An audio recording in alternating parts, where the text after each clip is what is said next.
Graça e paz do nosso Senhor Jesus Cristo estejam com todos vocês neste dia lindo, dia 13 de fevereiro. Vamos à leitura do capítulo de número 13 do livro de Atos. Não se esqueça de curtir, fazer seus comentários, deixar ali perguntas e compartilhar o vídeo para abençoar outras pessoas. Então vamos à leitura, capítulo 13. Na igreja que estava em Antioquia, havia alguns profetas e doutores, a saber, Barnabé e Simão, chamado Níger, e Lúcio, Cirineu, e Manaém, que fora criado com Herodes, o tetrarca, e Saulo. E servindo eles ao Senhor e jejuando, disse o Espírito Santo: Apartai-me a Barnabé e a Saulo para a obra que os tenho chamado. Então, jejuando e orando, e pondo sobre eles as mãos, os despediram. Então veja bem, aqui eles estavam orando e o Espírito Santo disse que eles tinham que mandar Barnabé e Saulo para uma missão. Então eles impuseram as mãos, abençoaram e mandaram eles irem. E assim, estes, enviados pelo Espírito Santo, desceram a Seleucia e dali navegaram para Chipre. E chegados a Salamina, anunciavam a palavra de Deus nas sinagogas dos judeus e tinham também a João como cooperador. E havendo atravessado a ilha até Pafos, acharam um certo judeu mágico, falso profeta, chamado Barjesus, o qual estava com o procônsul Sérgio Paulo, varão prudente. Este, chamando a Barnabé e Saulo, procurava muito ouvir a palavra de Deus. Então veja bem, na viagem deles, eles encontraram ali um mágico, um falso, né? Um profeta falso, que chamava Barjesus. Então, este Barjesus estava com o procônsul, um tal de Sérgio Paulo, que era um homem que temia a Deus e estava muito querendo ouvir a palavra de Deus. Aí vamos ver o que acontece. Mas resistia-lhes Elimas, o encantador, porque assim se interpreta o seu nome. Mas este mágico, esse profeta falso, que chamava Barjesus, que também era conhecido como Elimas, estava resistindo e não queria deixar, né, a palavra de Deus ser anunciada para ele. Procurando apartar da fé o procônsul, ou seja, ele não estava querendo deixar aquele homem importante receber a palavra de Deus. Todavia Saulo, que também se chama Paulo, cheio do Espírito Santo e fixando os olhos nele, disse: Ó filho do diabo, cheio de todo o engano e de toda malícia, inimigo de toda justiça, não cessarás de perturbar os retos caminhos do Senhor? Eis aí, pois, agora contra ti a mão do Senhor, e ficarás cego, sem ver o sol por algum tempo. No mesmo instante, a escuridão e as trevas caíram sobre ele, e andando à roda, buscava quem o guiasse pela mão. Então o procônsul, vendo o que havia acontecido, creu, maravilhado da doutrina do Senhor. Gente, lembra de Saulo que mandava matar as pessoas, aprisionar os apóstolos? Agora está com toda a autoridade aqui, né, fazendo a obra. E viram que quando esse falso profeta, que esse mágico, não queria deixar eles pregarem a palavra para o procônsul, ele então amaldiçoou esse homem e falou assim: olha, fica cego agora, que as trevas venham sobre você. E no mesmo instante o homem ficou cego e precisou de ajuda para alguém guiá-lo, né? E então o procônsul, vindo aqui, ele ficou maravilhado e creu na palavra de Deus. Essa é a autoridade, né, de um homem cheio do Espírito Santo. Aquele que perseguia agora está aí injuriado com aqueles que estão impedindo a obra de Deus. Veja como o Espírito Santo é maravilhoso. E partindo de Pafos, Paulo e os que estavam com eles chegaram a Perge, da Panfilha. Mas João, apartando-se deles, voltou para Jerusalém. Aqui está mostrando, né, os apóstolos viajando para todo lado, fazendo a obra, espalhando a palavra de Deus. E eles, saindo de Perge, chegaram a Antioquia da Psídia. E entrando na sinagoga, um dia de sábado, assentaram-se. E depois da lição da lei e dos profetas, lhes mandaram dizer os principais das sinagogas: Varões, irmãos, se tendes alguma palavra de consolação para o povo, falai. Então veja bem, aqui é o sábado, eles tinham o costume de ir na sinagoga. Snoopy! Eles tinham o costume de ir na sinagoga. E ali eles liam as leis, os profetas, e sempre no final, depois que o sacerdote terminava de ler a lei, o profeta, eles sempre davam oportunidade para alguém falar alguma coisa se quisesse. E foi o que aconteceu aqui nesse dia. Paulo chegou, né, sentou lá e na sinagoga e ficou ouvindo. E aí depois que eles deram a oportunidade de falar, claro que ele não perdeu a oportunidade. E levantando-se Paulo e pedindo silêncio com a mão, disse: varões israelitas e os que temeis a Deus, ouvi. O Deus deste povo de Israel escolheu a nossos pais e exaltou o povo, sendo eles estrangeiros na terra do Egito, e com braço poderoso tirou dela, e suportou os seus costumes no deserto por espaço de quase 40 anos. E destruindo as 7 nações na terra de Canaã, deu-lhes por sorte a terra deles. E depois disso, por quase 450 anos, lhe deu juízes até o profeta Samuel. E depois pediram um rei, e lhes deu por 40 anos a Saul, filho de Quis, varão da tribo de Benjamim.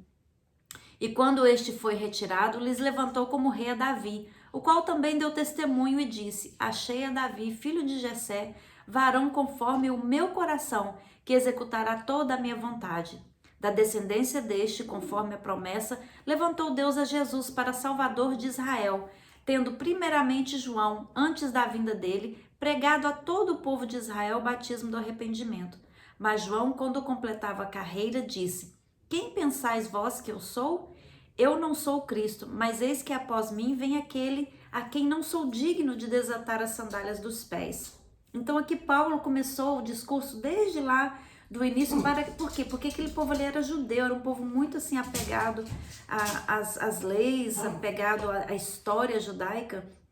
Então ele começou a contar toda a história aqui, e aí depois ele fala sobre os reis, fala sobre Davi e fala de Jesus, que foi descendente de Davi, né, que veio para reinar, mas não um reino terrestre, mas para anunciar um reino dos céus. Então ele começa ali com todo o histórico para que os judeus aceitem o que ele está falando. E aí ele diz, né, aí ele fala de João Batista, que veio antes de Jesus, anunciando, né, que Jesus viria. Então ele continua o discurso dele: varões e irmãos, filhos da geração de Abraão, e os que dentre vós temem a Deus, a vós vos é enviada a palavra desta salvação. Por não terem conhecido a este, os que habitavam em Jerusalém e os seus príncipes condenaram, cumprindo assim as vozes dos profetas que se leem todos os sábados.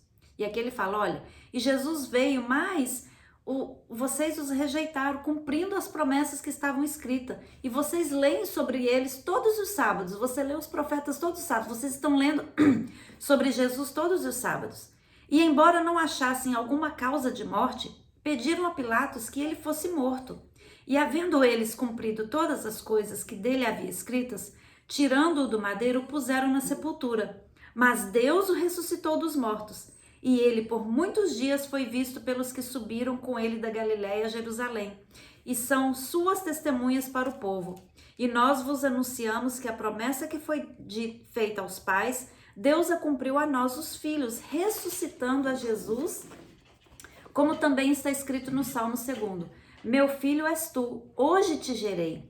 E o que ressuscitaria dos mortos para nunca mais tornar a corrupção, disse assim: as santas e fiéis bênçãos de Davi vos darei. Pelo que também em outro salmo diz: não permitirás que o teu santo veja corrupção. Porque na verdade, tendo Davi no seu tempo servido conforme a vontade de Deus, dormiu e foi posto junto de seus pais e viu a corrupção. Aqui ele está falando, né, da morte de Jesus Cristo, da ressurreição de Jesus Cristo, como ele ressuscitou ao terceiro dia e como ele esteve junto aos discípulos, e fala dos salmos que falam a respeito disso, inclusive um salmo de Davi que diz, né, que o seu santo não veria a corrupção. Quem é o santo? Jesus. E não ver a corrupção é o quê? É não ver a morte, né? Não estar preso pela morte. E aqui diz que Davi foi morto e está com eles ainda até hoje. O sepulcro de Davi ainda está lá, permanece lá, os ossos de Davi permanecem lá. Então, quando Davi escreveu o Salmo, não falava de si próprio, mas falava de Jesus. Porque, na verdade, tendo Davi no seu tempo servido conforme a vontade de Deus, dormiu. Dormiu quer dizer, ele morreu e foi posto junto de seus pais e viu a corrupção, viu a morte, ou seja, Davi morreu. Então, o Salmo que Davi escreveu não falava de si próprio. Seja-vos, pois, notório, varões e irmãos, que por este vos anuncia a remissão dos pecados, e de tudo que pela lei de Moisés não pudeste ser justificados, por ele é justificado todo aquele que crê. Então aqui ele está falando, olha, aquilo que a lei de Moisés não pode fazer por vocês, não pode justificar o pecado de vocês, Jesus fez na cruz. Jesus justificou os nossos pecados na cruz do Calvário. E de tudo que pela lei, acabei de ler, vede, pois, que não venha sobre vós o que está dito nos profetas. Vede, ó desprezadores, e espantai-vos e desaparecei, porque opero uma obra em vossos dias, obra tal que não crereis se alguém vô-la contar. E saídos os judeus da sinagoga, os gentios rogaram que no sábado seguinte lhes fossem ditas as mesmas coisas. Então vejam bem, os judeus saíram, não quiseram ficar ouvindo aquilo ali, mas os gentios que ali estavam presentes falaram, não, volta aqui sábado que vem e fala mais, gostamos disso, queremos ouvir mais. Porém os judeus saíram fora. E despedida a sinagoga, muitos dos judeus e dos prosélitos religiosos seguiram Paulo e Barnabé, os quais, falando-lhes, os exortavam a que permanecessem na graça de Deus. E no sábado seguinte, ajuntou-se quase toda a cidade a ouvir a palavra de Deus. Então veja bem, no sábado seguinte, aqueles que estavam lá levaram mais pessoas e o povo aumentava, a multidão aumentava. Então os judeus, vendo a multidão, encheram-se de inveja e blasfemando contradiziam o que Paulo dizia. Mas Paulo e Barnabé, usando de ousadia, disseram, era mister que a vós se vos pregasse primeiro a palavra de Deus, mas visto que a rejeitais e vos não julgais dignos da vida eterna, eis que nós voltamos para os gentios.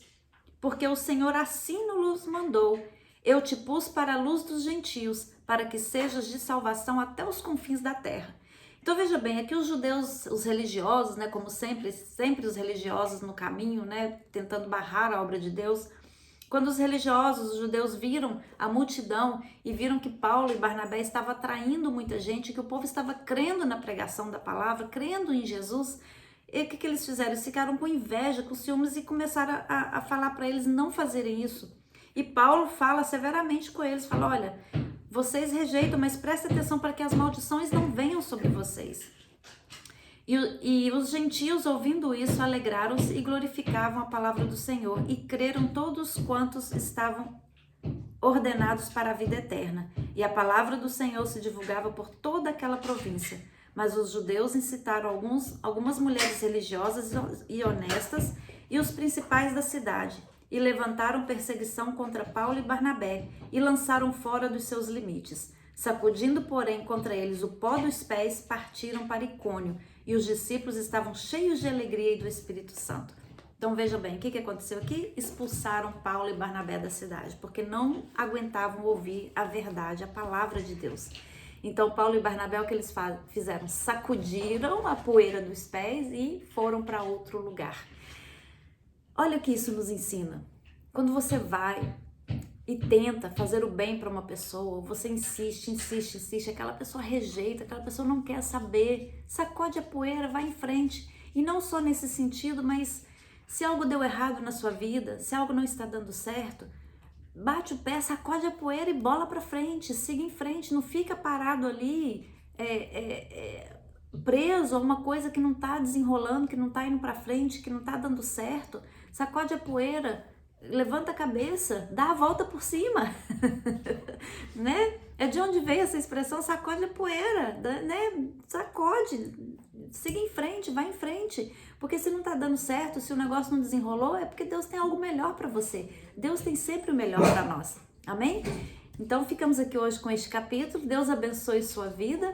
Nós vemos aqui que a palavra de Deus continua crescendo e bola para frente. Não fica preso e amarrado nas coisas que não estão dando certo não, que Deus vai te abençoar. Um beijo no coração e até amanhã.